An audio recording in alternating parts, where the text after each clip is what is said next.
Greetings everyone, and welcome to another Timey-Wimey Tuesday Closer Look. Today we'll be taking a look at the wonderful animated reconstruction of story number 34 from the history of Doctor Who, The Macra Terror, featuring the second Doctor. Yeah, sadly, this is one of those stories for which no full episodes exist. They do have the complete audio track, thanks to some enterprising fans back in the 60s recording it in audio form. And beyond that, there's a few clips that exist and lots of photos and stuff like that. So using those audio recordings as a guide, the BBC has been doing animated versions of those classic lost episodes, bringing them to life again in ways that we've never seen before. And quite frankly, I'm loving them. I can't wait to get more of them. So let's take a look at the Macra Terror. I've actually got the limited edition Steelbook of it. It's pretty snazzy. So let's check it out today on the Multimedia Chronicles.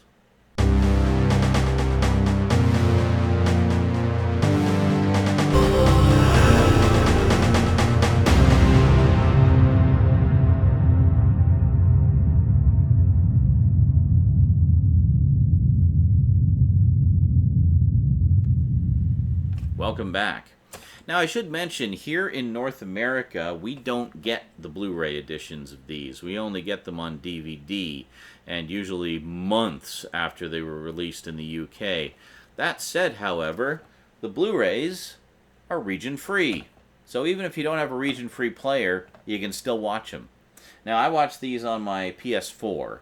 For whatever reason, they don't play on the PS3, but they play fine on the PS4. I don't know why. I think it's because of the frame rate. It's actually in 25 frames per second, which the PS3 doesn't like. The PS4 doesn't care. As long as it's region-free in terms of the region coding, it'll play it just fine.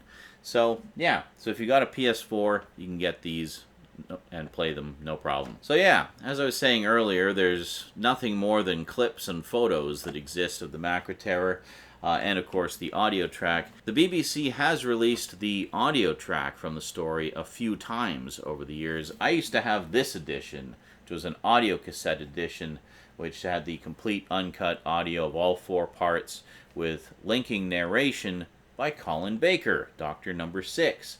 So that was pretty cool. And that was my first experience with the Macra Terror in any form. The BBC has since re-released it a few times. There was another audio cassette edition with a different cover. And they've also released it on CD. And then, of course, if narrated audio isn't your thing, we've also had the novelization available for a good many years. And they also released an audiobook version, which was narrated by Polly herself, Annika Wills.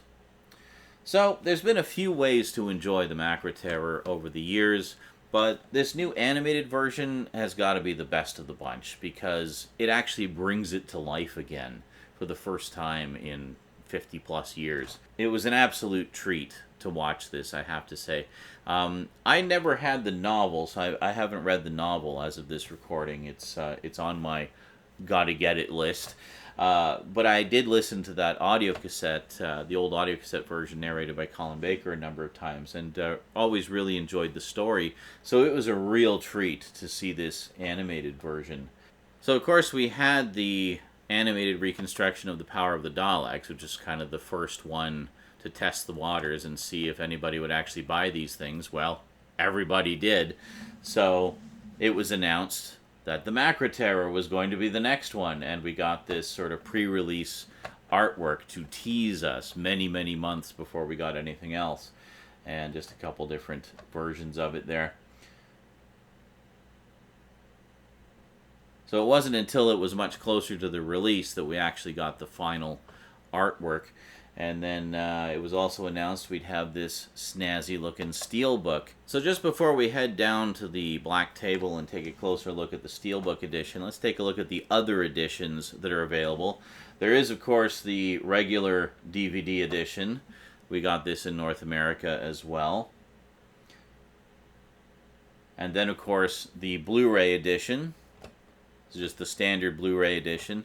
I should mention the Steelbook has an additional disc with some additional content, but we'll cover that when we take the closer look at it. So the cool thing about the UK release of the DVD and the Blu-ray is they actually have a reversible cover, so you can have it more closely match the Region 2 style DVD covers with the roundels and stuff like that. So kind of a nice consideration.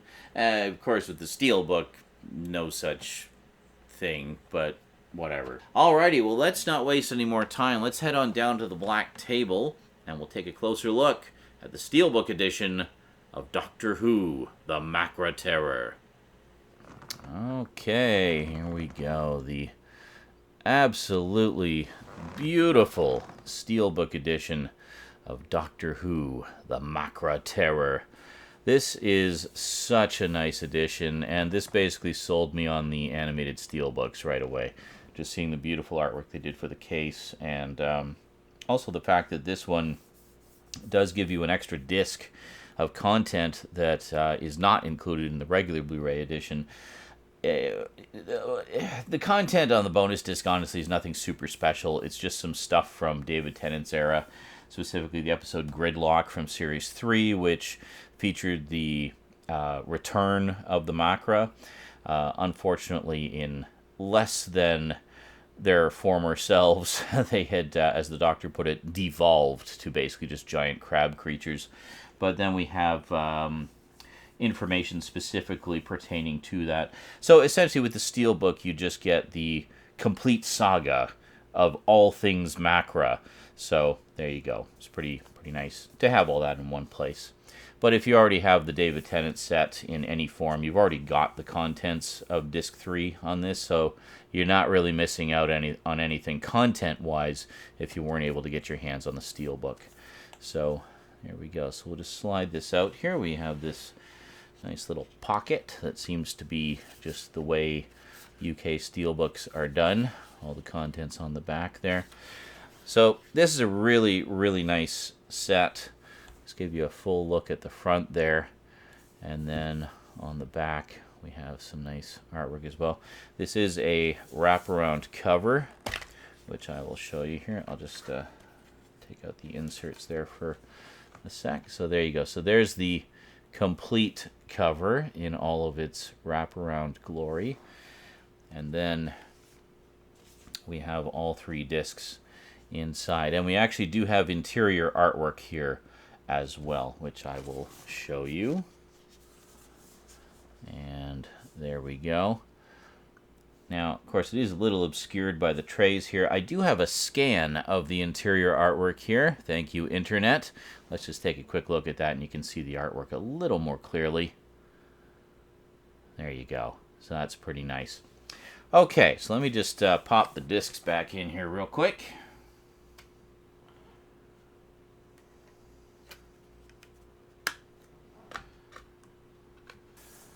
So both discs here essentially have the same content on them. We have this disc, which has all 4 parts in color, and this disc, which has all 4 parts in black and white. I've actually only ever watched the black and white one. I'm a bit of a purist in that respect. And then here we have the bonus disc with the all the stuff pertaining to Gridlock, the 10th Doctor episode. So in addition to that, we do have a nice little booklet, which has all kinds of nice information in it. Now, this is the same booklet that comes with the regular Blu-ray edition. So if you get the regular Blu-ray edition, this is the booklet you will get. And how I know that is because it doesn't list anything from Disc 3. It only lists the contents of the first 2 discs.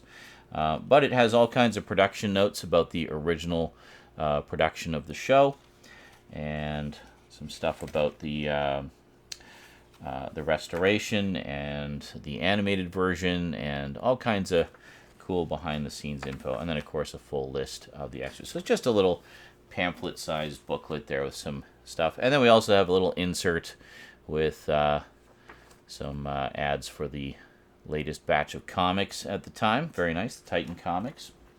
So let me just quickly go over the contents here. Let's just spread this open in all its glory so you can enjoy that artwork. So, in terms of extras, we have quite a wealth of stuff here.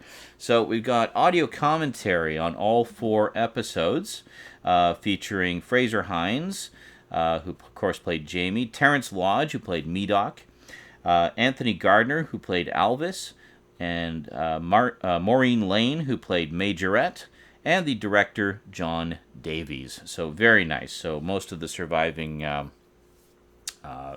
cast and crew there was pretty cool.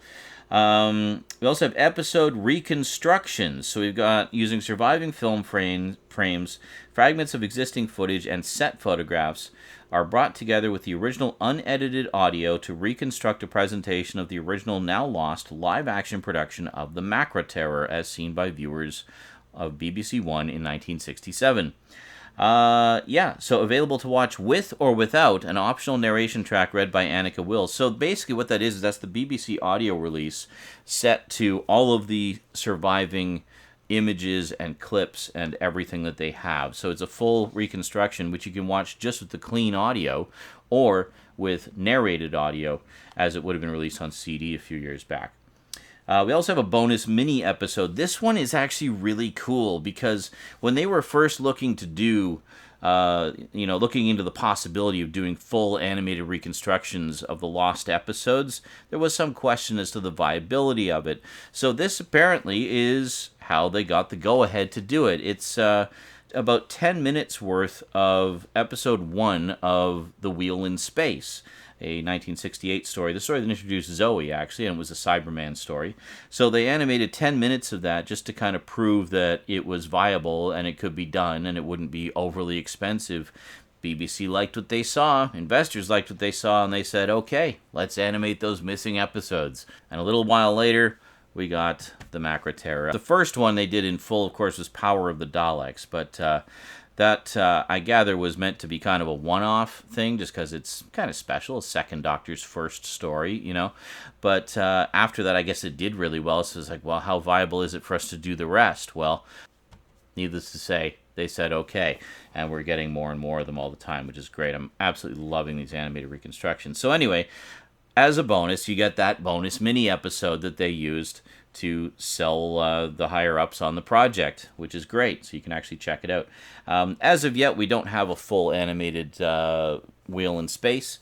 That's a 6-part story, of which they have 2 surviving episodes. I believe it's episodes 3 and 6, if I remember correctly. I'm sure someone in the comments will correct me if I'm wrong. So they would need to animate the surviving 4 episodes. Then we also have an animation test, which says, prior to the project being formally commissioned, this short animation test of a scene from episode 3 of the Macra Terror was produced in March 2018 to investigate the feasibility of mounting the production in full. Then we also have animatics, a selection of scenes showing how the new animated production of the Macra Terror went from initial storyboards to final animation.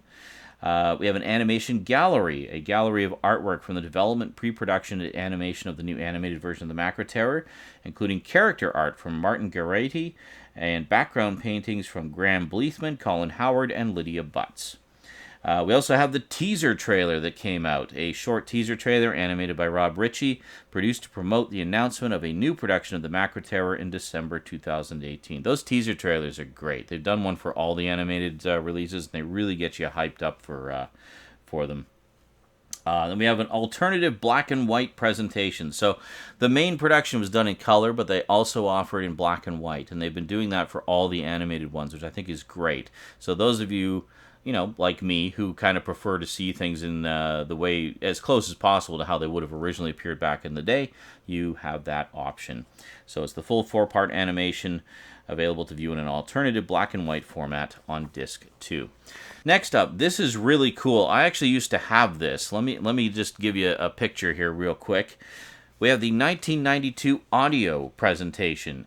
In 1992, the BBC Audio Collection released the Macra Terror on audio cassette in a special release narrated by Colin Baker. Yeah, so this is different from the one that was released on CD a few years later, narrated by Annika Wills, the one that we have with the episode reconstructions. This is an earlier version that was actually narrated by Dr. Number 6, Colin Baker, and only released on audio cassette. It was the first time that the story had been made commercially available by the BBC, and that audio-only release is included here in full. So that's very cool. That's a neat little collector's item. Then we have surviving footage.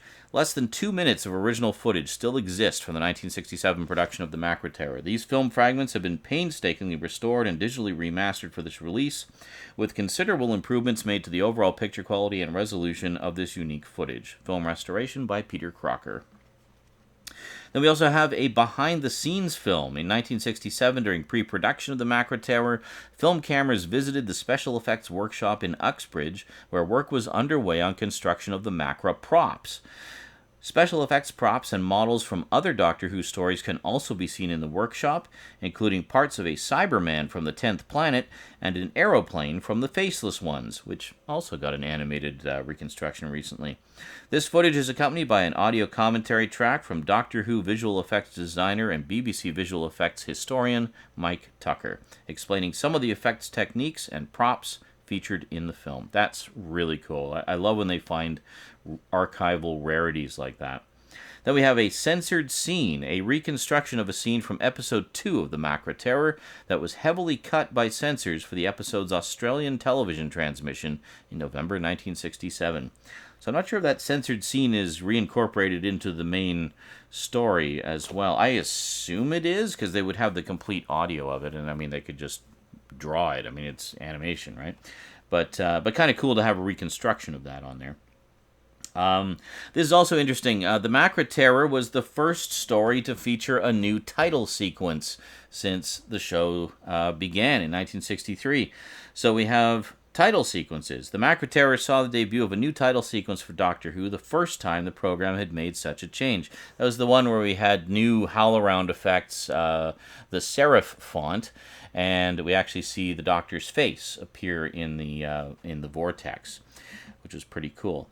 The title sequence is presented here in full, remastered in HD, and in a number of alternative versions. So we get all kinds of different versions of it. That's pretty cool.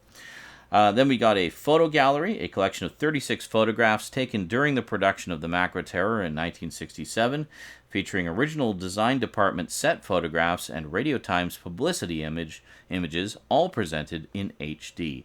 And finally, we have production paperwork, a full set of original camera scripts, studio schedules, floor plans, and other materials are available to view by accessing Disc 2 via your computer's DVD or Blu-ray ROM drive. Well, I'm assuming it would have to be a Blu-ray drive because it's a Blu-ray disc. But anyway, guessing the same booklet accompanied the DVD version. So, that is it. That is quite a load of extras for this classic lost story. Gotta love it. Let me just... Whoop, where am I going here? Gotta put the booklets back in. This is a little tricky. There aren't any clips or anything for it, so I just kind of set them inside there and turn it over like that. And there we go. It's nice and snug. Back into the Q card? I want to say J card, but it's a pocket. Anyway, the J pocket, we'll call it. There we go. And that is it. So the Macra Terror, Steelbook edition. Awesome. And there you have it. So, yeah, definitely one that I'm going to enjoy for many years to come. And again, don't worry too much about missing out on that third disc in the Steelbook. It's really just to have all the Macra stuff together. If you've got the David Tennant collection, you have everything that's on that disc. So, yeah. Anyway, thanks very much for watching. If you'd like to get the Macra Terror for your collection, I will include Amazon links in the description below to the DVD, the Blu-ray, and the Steelbook edition. The Steelbook edition is limited, so I don't know how available it is by this point. I was pretty lucky to get it when I did because I'd waited a long time before I decided to go with those. But, hey, who knows? Keep an eye on those third-party sellers. Sometimes you get lucky. And thanks very much to those of you who use my Amazon links, because that does, of course, support the show pretty directly. So thank you very much. Really appreciate that. Alrighty, well, that is it for this week. I will see you again in 2 weeks for another closer look. What's it going to be? Well, tune in and find out. Alrighty. Big thanks to you for watching. Big thanks to my Patreon sponsors. Be sure to catch me on Twitch. I stream just about every day. and I will see you next time. Until then, sayonara.